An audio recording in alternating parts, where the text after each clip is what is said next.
Hi everyone, welcome back to my channel and classes for में। आज हम गृह विज्ञान का जो आपका 2023 में पेपर आया उसको बताने वाले हैं। तो किस तरह का पेपर आया था उसको आप देख लीजिएगा और किस तरह के प्रश्न आपके पूछे गए थे वो आप चेक कर लीजिएगा, क्योंकि बहुत ही महत्वपूर्ण आपके प्रश्न है जो आपके एग्जाम में पूछे गए थे। ठीक है, तो चलिए शुरुआत कर लेते हैं। आपको पता भी चल जाएगा कि आपका आने वाला पेपर जो है किस तरह का होगा और आप किस तरह से करने वाले हो। ठीक है, तो वीडियो को आप लोग अंत तक देखिएगा, बहुत ही शानदार सेशन होने वाला है। तो चलिए शुरुआत कर लेते हैं। सबसे पहले मैं ये कहना चाहूँगा कि आप वीडियो को अपने दोस्तों के साथ भी शेयर कर दीजिए, क्योंकि उन लोगों को भी भला हो सके। उन्हें नहीं पता है कि क्लास कहाँ पे चल रही, तो बता देना रन क्लासेस फॉर यू भैया हैं, वो ही करवा रहे हैं। ठीक है, मोस्ट इंपॉर्टेंट क्वेश्चन है जो आपके एग्जाम में आएंगे। तो सबसे पहले समय आपको मिलेगा 3 घंटे 15 मिनट का। प्रारंभ के 15 मिनट जो है आपको प्रश्न पत्र पढ़ने के लिए निर्धारित हैं और सभी प्रश्न आपके लिए अनिवार्य हैं। इस प्रश्न पत्र के 2 खंड, खंड आ तथा खंड बा है, और खंड आ में 1 अंक के 20 बहुविकल्पीय प्रश्न है जिनका उत्तर आपको ओएमआर उत्तर पत्रक पर देना है। ठीक है, खंड आ में प्रत्येक प्रश्न का निर्देश पढ़कर केवल आपको ओएमआर पर ही उत्तर पुस्तक पर उत्तर देना है। ठीक है, तो ये सब आप पढ़ लेना। चलिए शुरू कर लेते हैं हम आज का महत्वपूर्ण सेशन, क्योंकि हम टाइम ज़्यादा बर्बाद नहीं करते हैं, सीधे चलते हैं आपके पॉइंट पर। चलिए पहला प्रश्न देखेंगे। खंड आ का बोला गया है कि आंखों की सुरक्षा के लिए कौन सा विटामिन आवश्यक है। तो आंखों की सुरक्षा के लिए कौन सा विटामिन आवश्यक है? Vitamin A, vitamin C, vitamin D, vitamin K. तो जो आंखों की सुरक्षा के लिए आपका कौन सा विटामिन आवश्यक है? तो सभी बता रहे हैं कि विटामिन ए सही है। बिल्कुल आप लोगों की तैयारी सही चल रही है। क्या है आपका? Vitamin A. क्या है? विटामिन ए। ठीक है, नोट कर लेना इसको। इसके बाद बोला गया है कि दूसरा क्या बोला गया है कि बीसीजी का टीका किस रोग की रोकथाम के लिए लगाया जाता है? पीलिया, पोलियो, कर्णफेर, तपेदिक। बताइएगा दूसरे का सही आंसर। तो क्या बता रहे हैं आपसे भी देख लीजिए आपकी कितनी तैयारी है, क्योंकि आपका 2 मंथ वाला एग्जाम होने वाला है कि नहीं। तो बीसीजी का टीका किसके लिए लगाते हैं? तो आप सभी जानते हो क्या? तपेदिक। किसकी रोकथाम के लिए? आपको जो तपेदिक होता है ना उसकी रोकथाम के लिए आपको लगाया जाता है बीसीजी का टीका। इसके बाद वसा में घुलनशील विटामिन है, vitamin B, vitamin A, vitamin C, इनमें से सभी। तो वसा में घुलनशील विटामिन कौन सी? बताइएगा तीसरे का सही आंसर। तो क्या हो जाएगा? वसा में घुलनशील है विटामिन आपकी क्या है वसा में घुलनशील विटामिन? ठीक है, देखो बीसी तो है नहीं, बीसी किस में है? जल में। तो वसा में है आपकी vitamin A. Option number B इसका सही आंसर है। ठीक है, तीसरे का समझ गए। चलिए चौथा प्रश्न बोला गया कि सोडियम प्राप्ति का अच्छा स्रोत है? गुड़, नमक, नींबू, हल्दी। तो सोडियम प्राप्ति का अच्छा स्रोत है गुड़, नमक, नींबू, हल्दी। बताइएगा क्या आंसर होने वाला है चौथे का?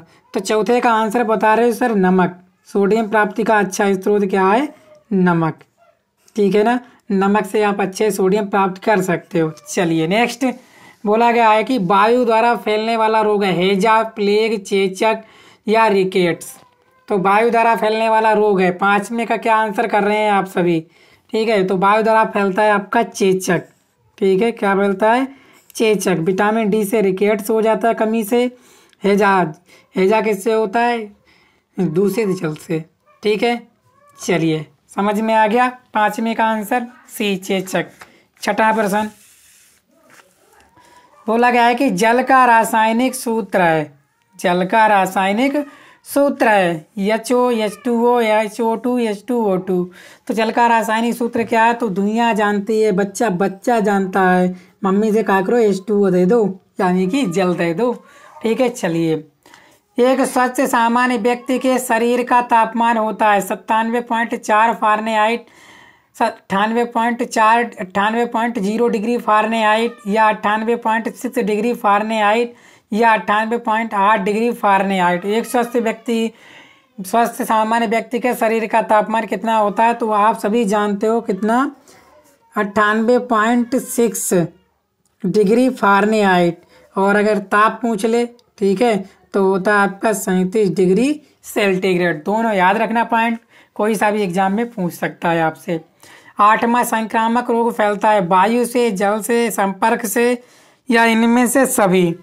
तो संक्रामक रोग देखो आपका वायु से भी फैल जाता है, जल से भी फैल जाता है और संपर्क से भी। तो इसका आंसर हो जाएगा ऑप्शन नंबर डी। किससे फैलेगा आपका? इन सभी से। नेक्स्ट बोला गया है कि 9वां प्रश्न, विटामिन डी की कमी से कौन सा रोग होता है? मलेरिया, रिकेट्स, ज्वर या बेरी? अभी बताया था हमने विटामिन डी की कमी से कौन सा रोग होता है, तो वो होता है आपका रिकेट्स। ठीक है, ऑप्शन नंबर बी सही आंसर है। 10वां, विश्व पर्यावरण दिवस मनाया जाता है 5 जनवरी, 5 मार्च, 5 जून, 5 जुलाई। तो विश्व पर्यावरण दिवस कब मनाया जाता है? 10वें का आंसर, तो वो मनाते हैं आप लोग 5 जून। कब मनाते हैं? 5 जून।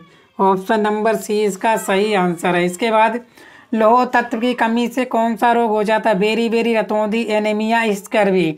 देखो बेरी होता है विटामिन बी की कमी से, रतौंधी होता है विटामिन ए की कमी से, और विटामिन सी की कमी से होता है स्कर्वी। तो लौह तत्व की कमी से कौन सा होगा आपका? एनीमिया।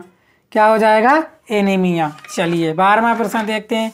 मोस्ट इंपॉर्टेंट प्रश्न है, ये आपके एग्जाम में पूछे जाते हैं और ऐसे ही आएंगे, और ऐसे ही मैं आपको करा भी रहा हूँ। तो आप लोगों ने ना वीडियो देखो तो प्लेलिस्ट में जाकर चेक कर लीजिएगा। विटामिन सी का अच्छा स्रोत है हरी सब्जी, दाल, दूध, खट्टे फल। तो विटामिन सी का अच्छा स्रोत हमेशा याद रखना जिंदगी में, वो है आपका सिर्फ और सिर्फ हरी सब्जी। क्या है? हरी सब्जी। Option number A. ठीक है, चलिए 13वां, बोला गया है नवजात शिशु 0 से 1 महीना का प्रति मिनट हृदय दर होता है, यानी कि जो नवजात शिशु होता है 0 से 1 महीने का, उसका जो है क्या होता है? हृदय की गति की दर क्या होती है? 1 मिनट में कितने दर होती है? जैसे स्वस्थ व्यक्ति का 72 बार, तो बच्चे का कितना? 70 से 190, 80 से 160, 80 से 120, 80 से 130। 13वें का क्या आंसर कर रहे हैं आप सभी? क्या कर रहे हैं? 70 से 190। ठीक है, चलिए क्या? 70 से 190। ठीक है, ऑप्शन नंबर ए सही आंसर है। ठीक है, याद रखना। इसके बाद क्षय रोग किस जीवाणु द्वारा फैलता है? 14वें का बेसिलस, वायरस, अमीबा या क्यूलेक्स। तो क्षय रोग किस जीवाणु से फैलता है? तो वो फैलता है आपका ये option number A bacillus. Clear हो गया? 14 हमने बहुत ही महत्वपूर्ण प्रश्न आपको करा दिए हैं। चलिए 15वां, बोला गया कि क्वासी योरकर रोग किसकी कमी से होता है? वसा, प्रोटीन, खनिज लवण, इनमें से सभी। तो 15वें का क्या आंसर होने वाला है? तो आप बताइएगा। तो 15वें का हो जाएगा आपका प्रोटीन। ठीक है, बी इसका सही आंसर है। क्वासी योरकर रोग किसकी कमी से होता है? तो प्रोटीन की कमी से होता है। याद रख लेना आप लोग, ऐसा ही पेपर आपको 2024 में भी देखने को मिलेगा। 1 ग्राम वसा कितनी कैलोरी देता है? 4 कैलोरी, 6 कैलोरी, 8 कैलोरी या 9 कैलोरी। तो 1 ग्राम वसा कितनी कैलोरी देता है? 16वें का आपको सही आंसर करना है। ठीक है, तो बच्चे कर रहे हैं सर डी 9 कैलोरी। बिल्कुल आंसर आपका सही है। ठीक है, 1 ग्राम वसा कितनी कैलोरी देता है? 9 कैलोरी। इसके बाद टाइफाइड फैलाने वाला जीवाणु है tubercle, bacillus, salmonella typhi, clostridium tetani, amoeba, histolytica. तो क्या है टाइफाइड फैलाने वाला? क्या है जीवाणु? ठीक है, तो कौन है? तो वो है आपका salmonella typhi. Option number B इसका सही आंसर है। ठीक है, समझ में आ गया? बहुत ही महत्वपूर्ण प्रश्न है आपके। 18, बोला गया भोजन में किस पोषक तत्व की कमी से घेंगा रोग होता है? प्रोटीन, आयोडीन, कैल्शियम या वसा। ठीक है, तो भोजन के किस तत्व की कमी से घेंगा रोग होता है? तो मेरी बहनें सभी जानते हैं, वो होता है आपका आयोडीन की कमी से। अगर ना पता हो तो इसको याद कर लीजिएगा। ठीक है, इसके बाद 19, विटामिन B2 को कहते हैं थायमिन, राइबोफ्लेविन, नाइसिन या फोलिक एसिड। तो विटामिन B2 को क्या कहते हैं हम लोग? थायमिन कहते हैं। ऑप्शन नंबर ए बिल्कुल सही आंसर है। इसके बाद 20वां, हड्डी की मजबूती किस तत्व के कारण होती है? लौह तत्व, प्रोटीन, कैल्शियम या सोडियम। तो अगर आपको हड्डी की मजबूती चाहिए होगी तो आपको कैल्शियम तत्व होना चाहिए आपके शरीर में, तभी आपकी हड्डी मजबूत होगी। ऑप्शन नंबर सी सही आंसर है इसका। चलिए इसके बाद खंड बा पार्ट बी है। प्रश्न 21 से 26 तक अति लघु उत्तरीय प्रश्न है। प्रत्येक प्रश्न का उत्तर आपको अधिकतम 25 शब्दों में लिखना है। चलिए 21, बजट बनाने का मुख्य उद्देश्य क्या है? इसको आप लोग पढ़ लेना और तैयार कर लेना, ऐसा ही पेपर आपको देखने को मिलेगा। 22, पर्यावरण प्रदूषण के कारण आपको लिख देने हैं। ठीक है, चलिए ध्वनि प्रदूषण हो गया, जल प्रदूषण, ये सब पर्यावरण प्रदूषण के कारण ही हैं। वनों की अधिकतम कटाई। ठीक है, चेक कितने प्रकार के होते हैं लिख देना। मोच के लक्षण लिख देना।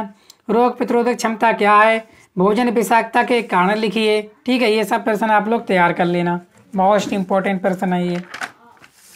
इसके बाद 27 से 31 तक आपके क्या है? लघु उत्तरीय प्रश्न है, जिनका उत्तर देते हैं 50 शब्दों के अंतर्गत आपको लिखना होता है। क्या घर में सिलाई करने से क्या लाभ है? घर में सिलाई करने से क्या समय की बचत होती है और आपकी आमदनी भी हो जाती है, ठीक है ना। और क्या होता है, कपड़ा अच्छे से भी सिल जाता है कि नहीं। चलिए जल के कार्य लिखिए। जल के कार्य क्या है, भोजन बनाने में, है कि नहीं, पानी पीने में, ठीक है, ये सब जल के कार्य हैं। वृक्षारोपण से क्या लाभ है, वृक्षारोपण से क्या होता है, हमारा पर्यावरण शुद्ध होता है। ऐसे करके आपको लिख देना है, ठीक है। कैंची कितने प्रकार की होती है, इसके क्या उपयोग हैं, ठीक है, तैयार कर लेना। प्रेशर कुकर की क्या उपयोगिता है, स्पष्ट कीजिए। प्रश्न संख्या 32 से 34 तक दीर्घ उत्तरीय प्रश्न है। प्रश्न 32 और 33 में विकल्प दिए हैं, एक ही विकल्प का उत्तर लिखना है। प्रत्येक प्रश्न का उत्तर लगभग 100 शब्दों में लिखिए। चलिए, तो बोला गया है कि अस्थिभंग से क्या तात्पर्य है, अस्थिभंग के प्रकार एवं उपचार का वर्णन कीजिए। अथवा श्वसन तंत्र के मुख्य अंग कौन है, चित्र द्वारा वर्णन कीजिए। सभी प्रश्न इंपॉर्टेंट हैं, आप तैयार इनको जरूर कर लेना, क्योंकि एग्जाम में आने वाले ऐसे ही प्रश्न हैं। इसके बाद 33, पारिवारिक बचत से आप क्या समझते हैं, किन साधनों द्वारा बचत को सुरक्षित रखा जा सकता है, किसी एक साधन का वर्णन कीजिए। अथवा में आप ये कर सकते हो, जल का संगठन क्या है, जल को शुद्ध करने के उपाय बताइए, ठीक है ना। इसके बाद आप ये कर सकते हो कि प्राकृतिक श्वसन क्रिया क्या है, प्राकृतिक एवं कृत्रिम श्वसन क्रिया में क्या अंतर है। ये आपका 6 अंक का है और ऊपर वाले भी आपके 6 अंक के थे। तो मोस्ट इंपोर्टेंट प्रश्न है। उम्मीद करता हूँ आप लोगों ने पेपर को अच्छे से समझ लिया होगा। तो वीडियो को आप लोग शेयर कर दीजिएगा, चैनल पर पहली बार आए चैनल को सब्सक्राइब भी कर लीजिएगा, क्योंकि इस तरह के वीडियोज मैं आपके लिए लाता रहता हूँ। वो चैनल सब्सक्राइब का और वीडियो को शेयर करने का आपसे मैं कोई पैसा नहीं लेता हूँ, बस एक मोटिवेशन मिलता है, जिससे मैं और भी अच्छी आपके लिए चीज़ें लाता रहता हूँ। तो चलिए मिलते हैं नेक्स्ट वीडियो में। Thank you.